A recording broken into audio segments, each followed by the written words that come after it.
Just another boring intermodal train, right? Wrong. This is the Pacific Zip, the Burlington Northern's first ever foray into dedicated high-speed intermodal transportation.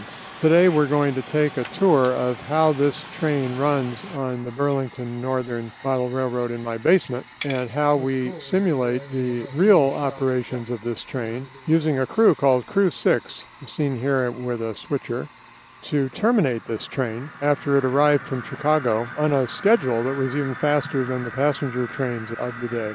I'm Burr Stewart, your host, and welcome to part 51 of my series of model railroad operations videos. I've been promising to give you a video about the Pacific Zip for many months, and I'm glad to finally get this done. I hope you'll stick with me and enjoy the ride. What we're going to do today is very similar to what would happen on any normal operating session. We're going to bring the Pacific Zip in from Chicago, entering the layout here in the staging yard at Skykomish, Washington, which is halfway down from Stevens Pass in the Cascade Mountains. And we'll bring this train down all the way to the Stacy St yard in Seattle, where Crew 6 will very quickly take it apart and get the trailers to the South Seattle Intermodal yard, where they would be unloaded from the flat cars and sent on their way. You might ask, why was it called the Pacific Zip? And your guess is as good as mine, but I can just imagine a group of people sitting around in the marketing department right after the Burlington Northern merger saying, what can we do to attract the truck trailers off the highways and onto the rails? Let's call it the Pacific Zip because we'll zip out to the Pacific from Chicago. At the end of the train, you'll see a stand-in for an express boxcar, which was also handled on this train and needed to be taken to the freight house at the Stacy St yard, separately from the trailers being taken to South Seattle.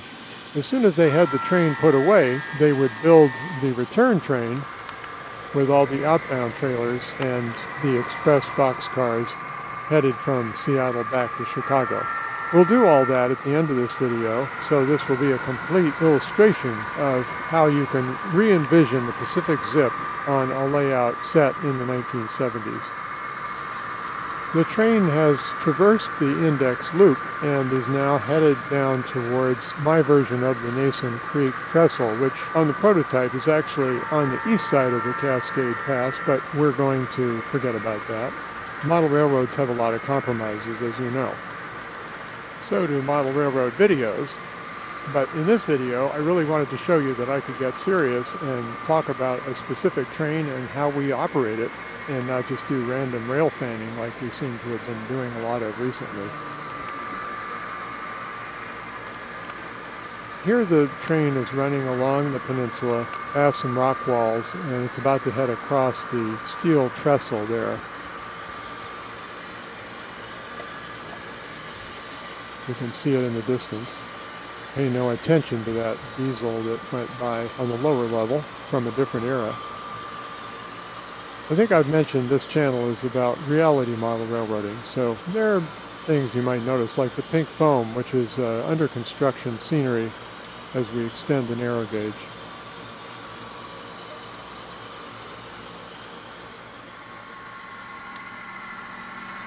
Also, you'll have to put up with a little bit of amateur videography. I'm just learning how to use a new movie camera, and the zooming and framing can sometimes be awkward.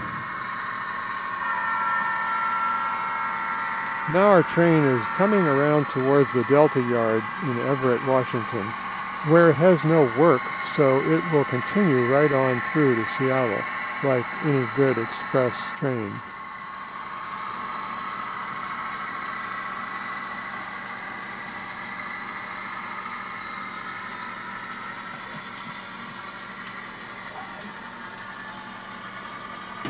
If you've watched the videos on my channel, you know that the Delta Yard on my layout also has an interchange with a narrow gauge branch up into the Cascade Mountains. And you can see as we zoom in on the train's approach into Delta, some narrow gauge stock cars and flat cars and some other things that are going on. There are some past videos that cover the narrow gauge, as well as future ones to look forward to. For now, we're just covering the operation of the Pacific Zip. Although, to be clear, the Pacific Zip was the name they gave to the westbound movement only, and it was also called train number 3. The eastbound movement was called train number 4, and for some reason they didn't market that as the Zip. And this whole Zip idea was gone in a couple of years. I don't know why, but it was the early 70s.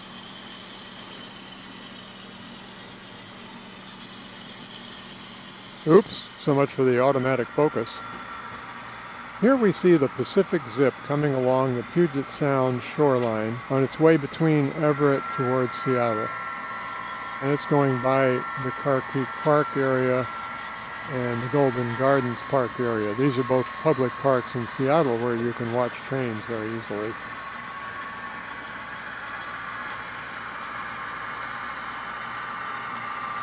We're running on the left-hand main line because of the configuration of turnouts in Mukilteo on my layout. The prototype probably would have run right-hand running here, but we didn't want any of these flat cars to have problems over a number 6 crossover, so we just ran it on the left-hand track.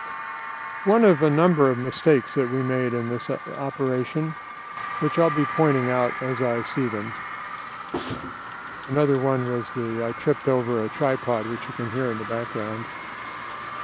Fortunately, it wasn't the tripod I was using for filming this video.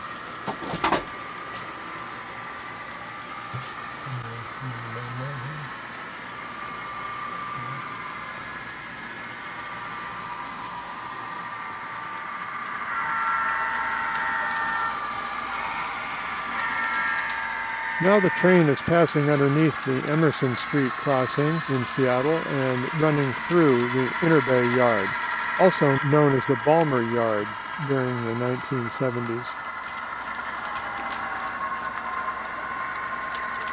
Looks like it slowed down a little bit to make sure it was safe to barge through, but not seeing any errant switch engines on the main line, it just went ahead and charged right on through underneath the Dravis Street overpass.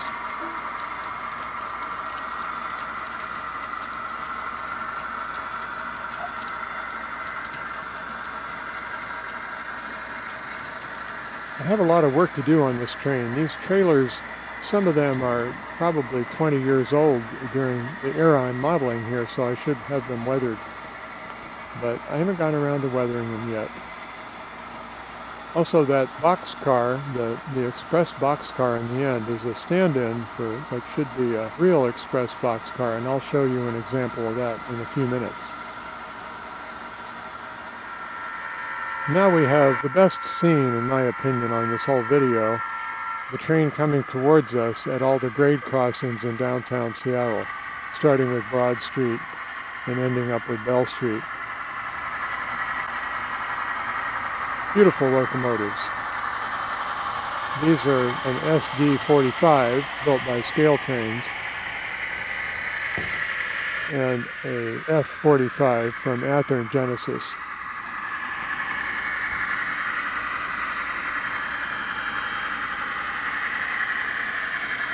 Passing Wall Street now. Nice stereo audio effect on the camera. What fun. This is why we call this channel Much Fun with Trains, because that's exactly what we do here.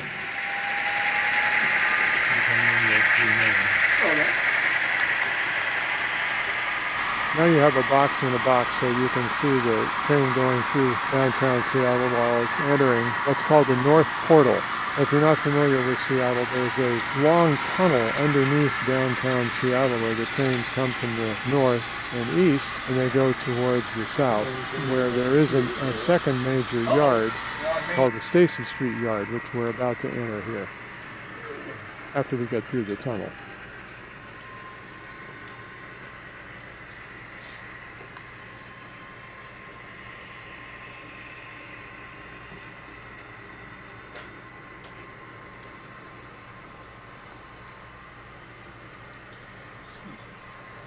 What do you want to do? What you do is stop. You're hearing the voices of the engineer, Magnus, and the yardmaster, Scott, who are trying to figure out how to yard this train. If you haven't heard that term, yarding a train means taking it off the main line, putting it in the yard, and dealing with it. In this case, we're going to completely disassemble it. That involves taking the engines off and removing the express boxcar from the rear, and then shoving the trailers down to the intermodal terminal where they're going to get unloaded.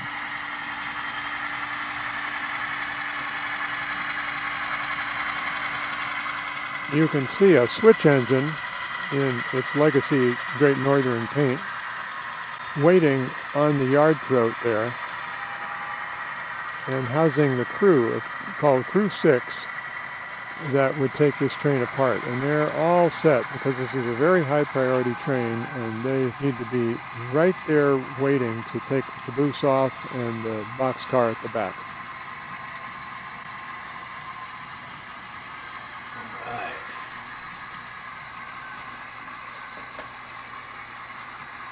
Magnus is doing a great job of bringing this train to a very gentle stop.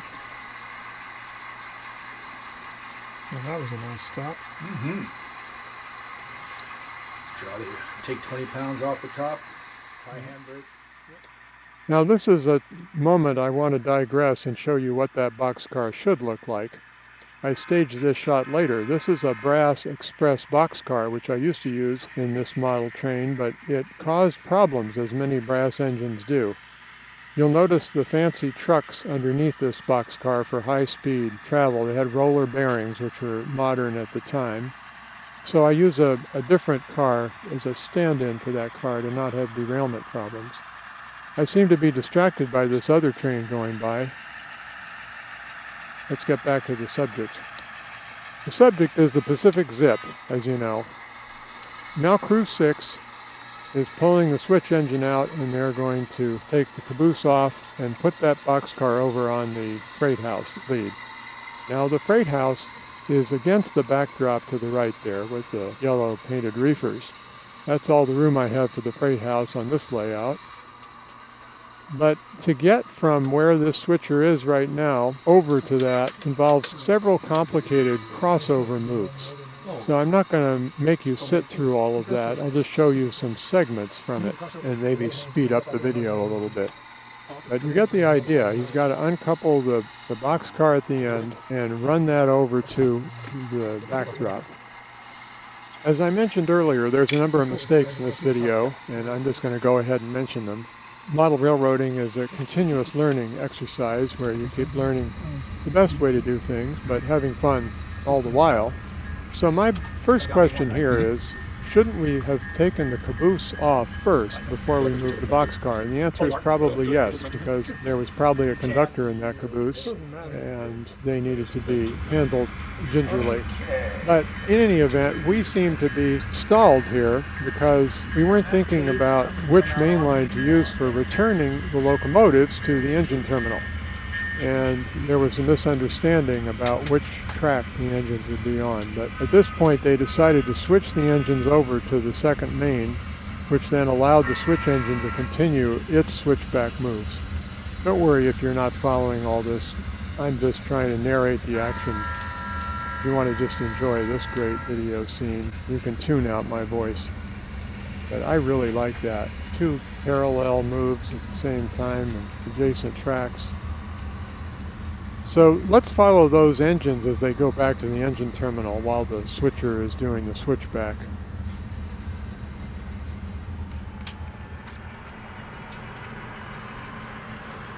We made so many mistakes that I lost track of them, so we're not numbering them. But the next mistake we made here was that we didn't stop to flip the switch in order for these two engines to enter the lead for the engine servicing terminal, the Interbay engine facility, I guess it's called.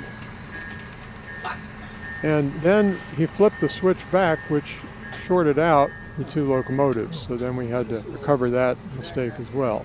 Eventually, we got back to normal, and we're running the engines back to the engine terminal on the lead, which goes right underneath the Dravis overpass. And if you've ever rail fanned in this area, it's a great place to watch engines.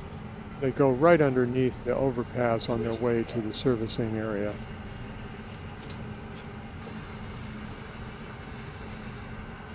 As I mentioned before, I'm enjoying learning how to use a new video camera that has a pretty intense zoom and autofocus feature.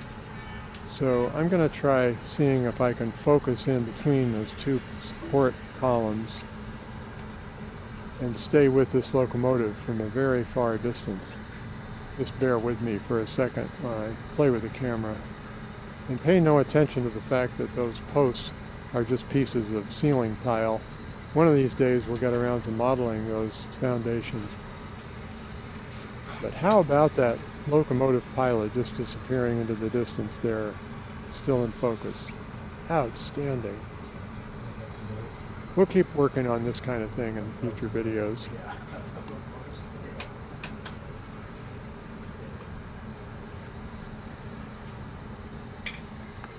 Meanwhile, back in Stacy Street, our switcher has finished taking the express boxcar over to the freight house and is going around to the other side of the train so he can pull the flat cars with trailers down to South Seattle.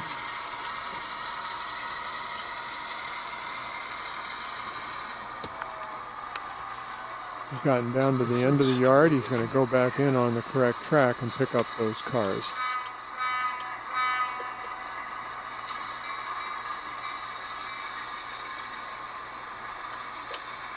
That looked like a three-step dance move to me. I don't know why that engine started and hesitated that way, but there are lots of mysteries on this railroad that I have yet to solve.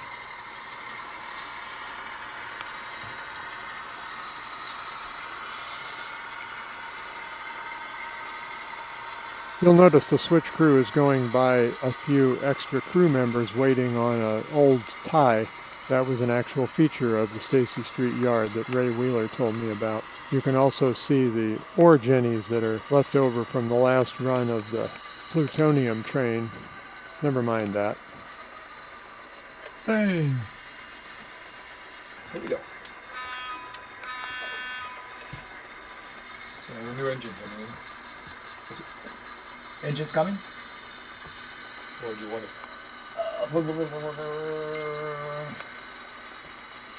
That's a good question. There's some maintenance of way equipment next to the backdrop there.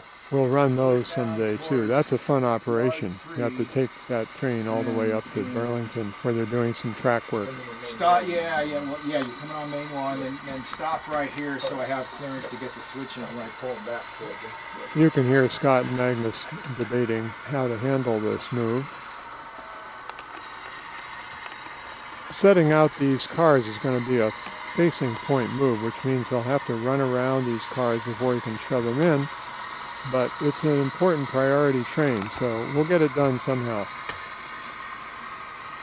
I really don't know what was happening to me when I made this weird angle shot. I think it had to do with getting caught up in the tripod legs with my own legs, but thankfully it's over now.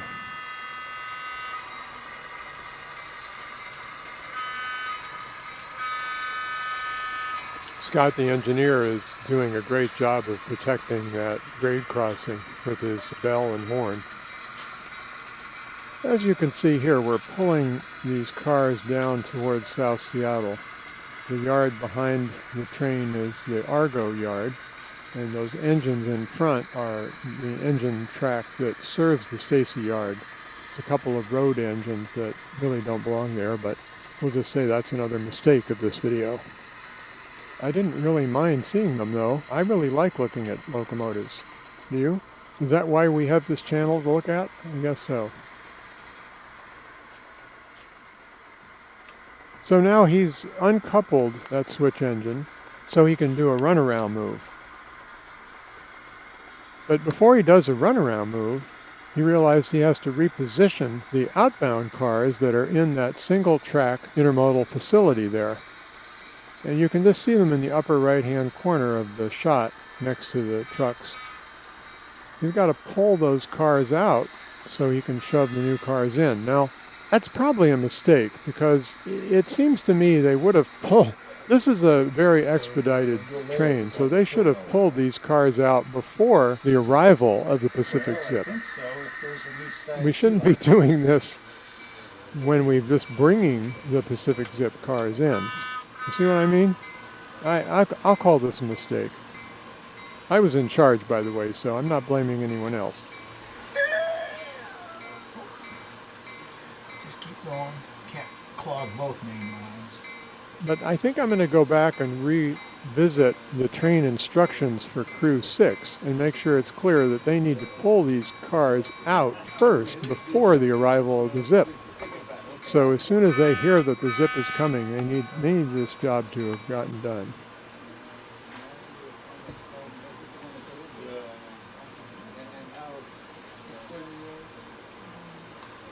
Let's move this turnout.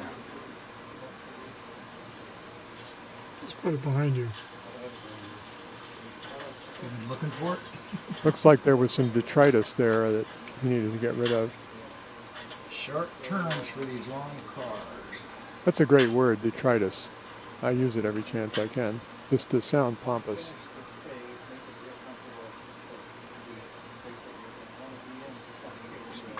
So it looks like Scott has now succeeded in moving the outbound cut over and fouling the yard lead for Lone Star Cement, which is fine, because we're not trying to switch that right now.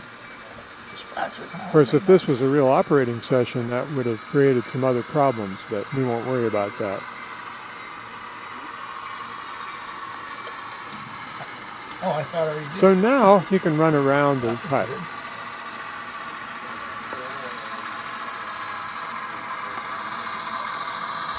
I didn't really think the videography through very carefully here. That was kind of a weird swooping helicopter view, I would say. Didn't you line up the crossovers at the street?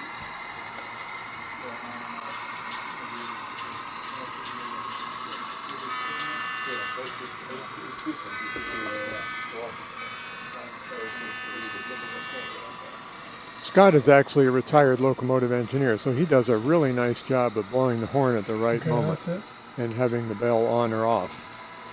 It's very satisfying.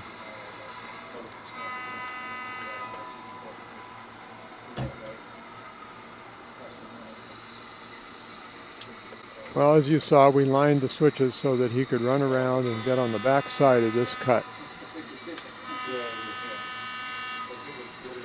It's kind of annoying to the people trying to drive by on the street, but what can you do? Bang! No banging. A little test to see if the couple are coupled, and he can shove those cars right on into the intermodal terminal.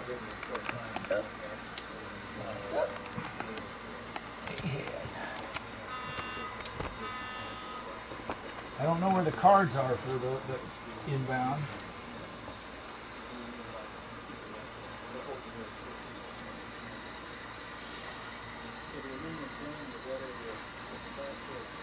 Oh, I got him.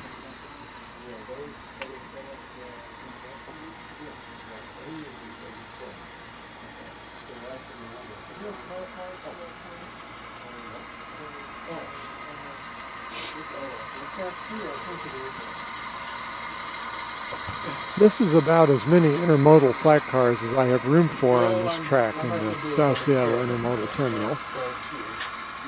And I'm kind of glad because this is enough. We've got like 10 trailers worth on here.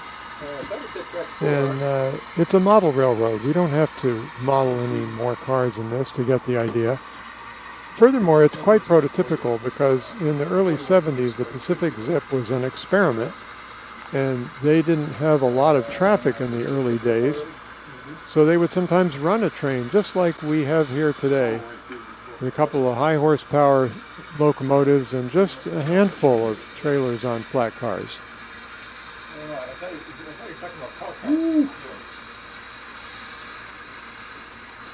Not the ideal place.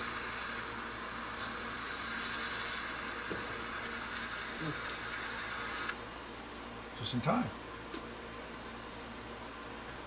Had a little electrical problem there because we hadn't used this track for a while. But all is well that ends well. Now you can tell me what has to happen next. He has to go get the outbound cars, and we have to pull them back to Stacy. Now the Pacific Zip was simply a marketing name for train number 3, which went from Chicago to Seattle. Train number 4, of course, was the reverse move, heading express from Seattle back to Chicago. And at some point in this job, we declare victory with taking apart the Pacific Zip, and we accept the challenge of putting together as quickly as possible train number 4 to head back. So that's what we're doing here. We've just kind of shifted our focus towards building the outbound train. And he's going to pull these cars all the way back to Stacy, and we'll get some locomotives out of the Seattle engine terminal and a caboose, and we'll be able to fire that train number 4 off back towards Chicago.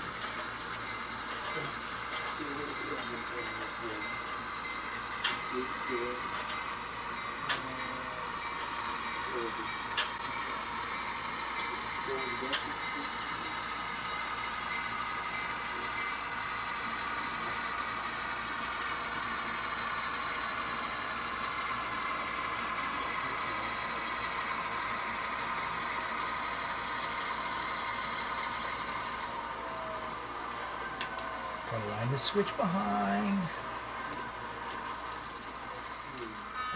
Scott is fond of telling us to line behind, which means line the switch from behind after you pass through, so that when you leave the switch, it's lined for the main line again. And that's what he was referring to there. 7.0 on the Richter scale. Yeah, I just spilled a bunch of sugar.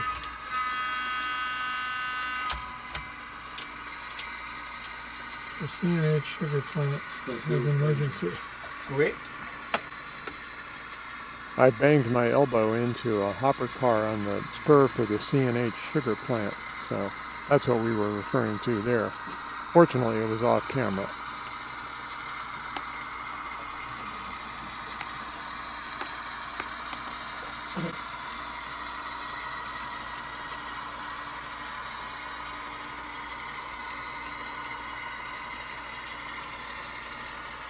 Transfer job? This is the number 4 of the Pacific Zip. Oh. Well, technically, it's just train number 4, because the Pacific Zip was just the name of the westbound train, number 3. Since this is so short, I'm going to cut it off right here. Grab a caboose and tack onto it. Yeah.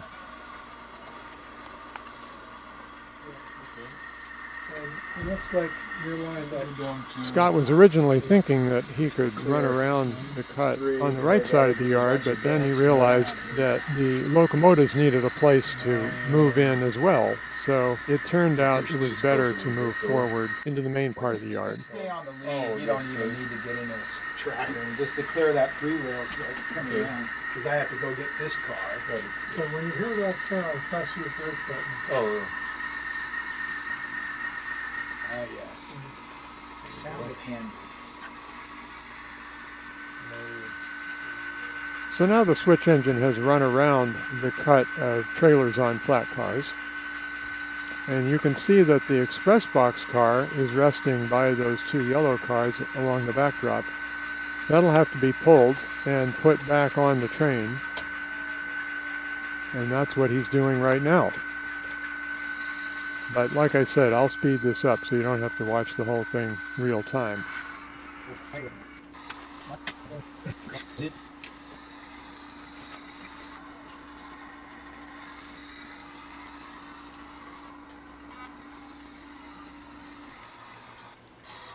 It shouldn't require this much zigging and zagging just to take a car from the freight house back to the train. But improvements are on the way. Stay tuned.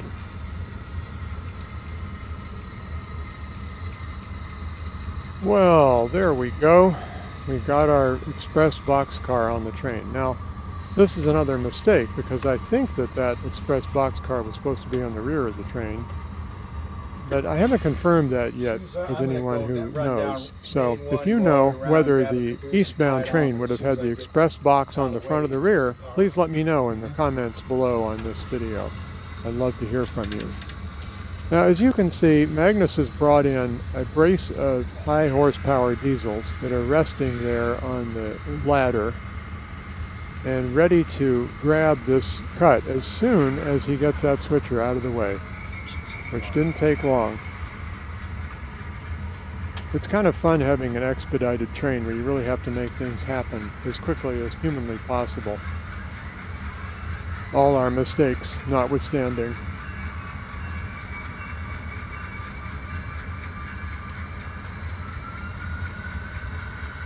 All lined up for me on that.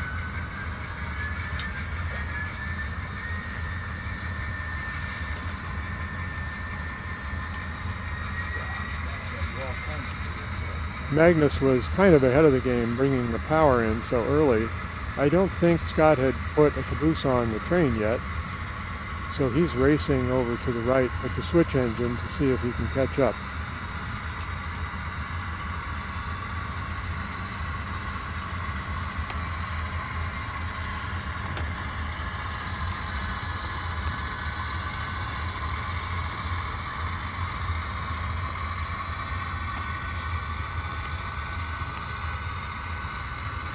We have a similar issue with the south end of this yard, requiring a lot of saw-back maneuvers. So I think in a minute I'll speed this up so you don't have to watch it all in real time. Eventually he gets a caboose on there.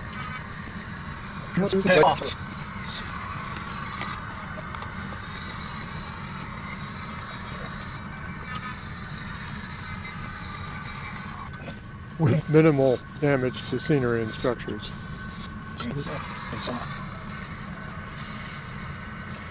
Well, here comes your caboose. Right.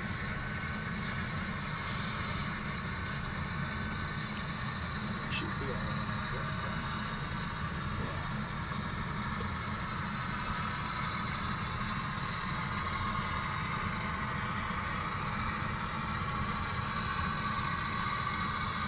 Over the years as a model railroader, it took me a while to realize how valuable it is to have a dedicated double-ended caboose track in a yard.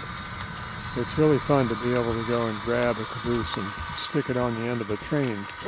But that only works if you have a good place for the caboose.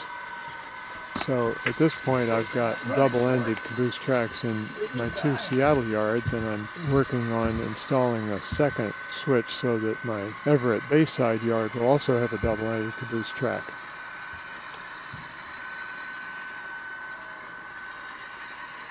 Here we go. Bang! I just can't get enough of those bangs. You're not supposed to be kicking pig flats.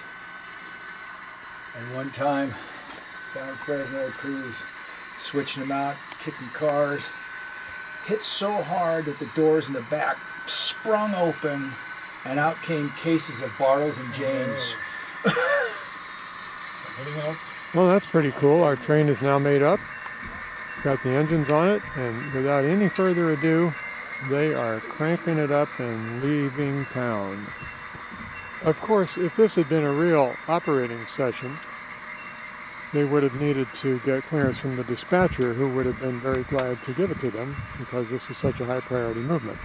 But on the other hand, if this were a real operating session, it would be much harder to make this video because you'd have all kinds of people running around getting in each other's way, and I'd be banging the camera and tripping over tripods and the whole thing. So for video purposes, it's kind of nice to just run this train by itself like we're doing today. And I hope some of you will get a chance to be here someday and operate this train, and you'll remember when you learned about it by watching this video. Or maybe you'll set up your own version of the Pacific Zip on your model railroad.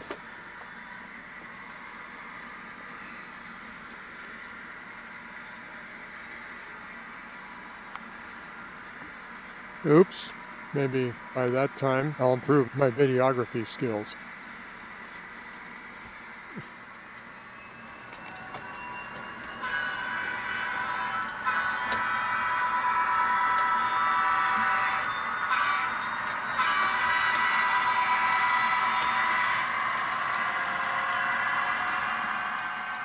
Well, we've gotten through downtown Seattle's tunnel and heading into Interbay on the main line, which is a single track through the yard, and then it'll go back to double track north of the yard.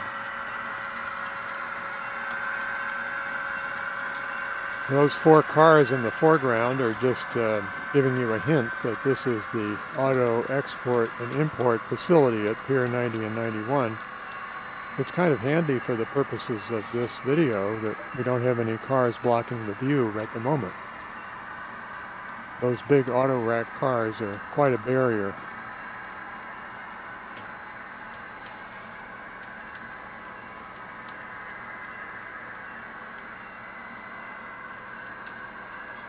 There seems to be quite a traffic jam up there on the Dravis Avenue overpass. We've seen the same bus and beacons truck there for a number of videos now. They never seem to move.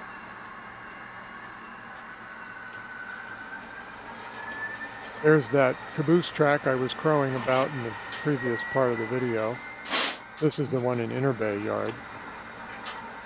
I really like the high cupola of this red caboose that was recently produced by Ed Austin at North Bank Lines.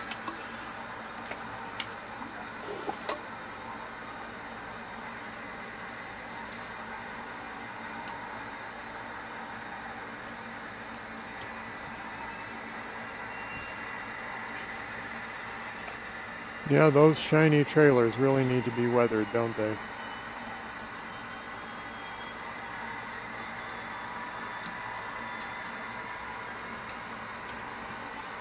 That's a nice shot.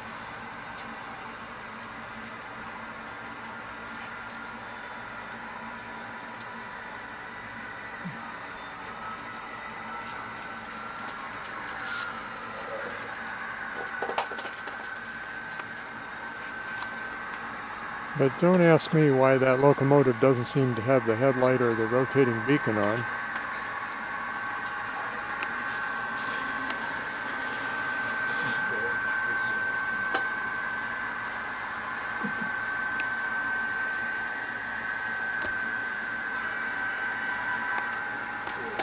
Well, we're highballing now. We've cleared out of Interbay and we're going north along the shores of Puget Sound before we turn east when we reach the Delta Yard.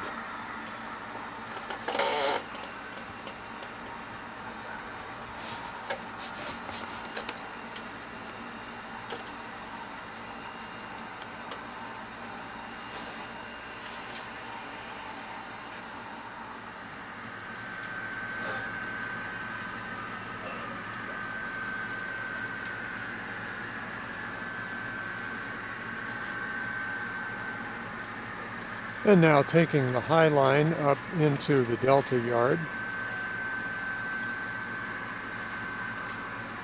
We don't stop. We just keep right on going towards Chicago. And you'll notice he does have the headlight on. Very nice.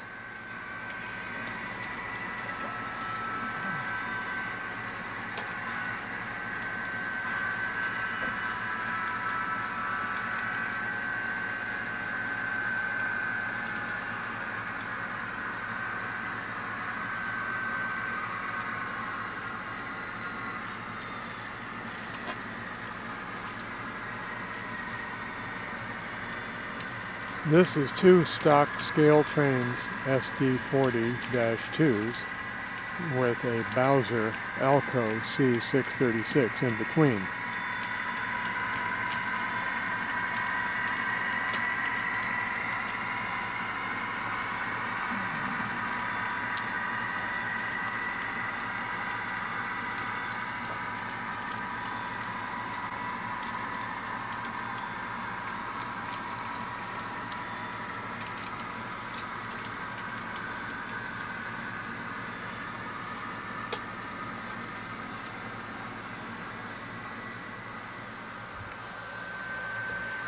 It's quite a grade up to the summit of Stevens Pass, so they're doing what they can to maintain speed with this high priority train, but it doesn't look like they're going too fast here.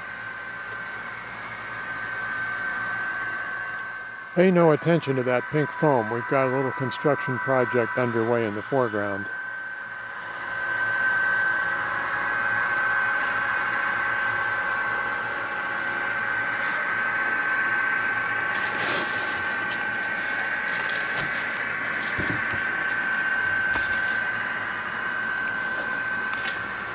Way in the back there, you can see a couple of loaded auto racks that I was talking about a minute ago. They'll come down from the Skykomish yard there and plug up Interbay in some future operating session video. You can look forward to that.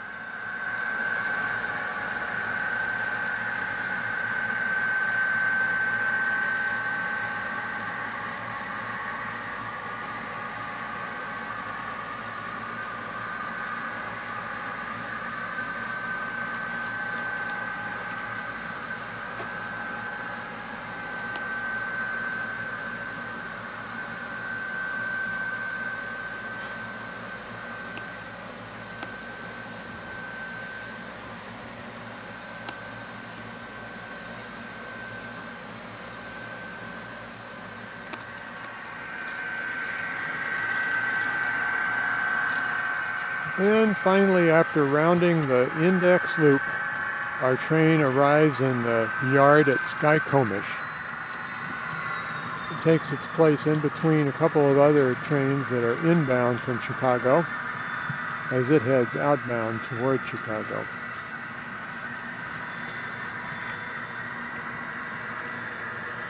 This train has a long way to go, but not on this layout. It'll just have to be in our imaginations. Well, I hope you've enjoyed this video. What we did was to bring the Pacific Zip, BN's first attempt at high-speed intermodal service from Chicago to Seattle. We unloaded the train using Crew 6. We made up the outbound train number 4, which was not called the Pacific Zip, but was the eastbound version of it. And we brought it up to the Skykomish yard, which is as far east as we go on this layout. So I hope you enjoy the rest of the videos on my channel.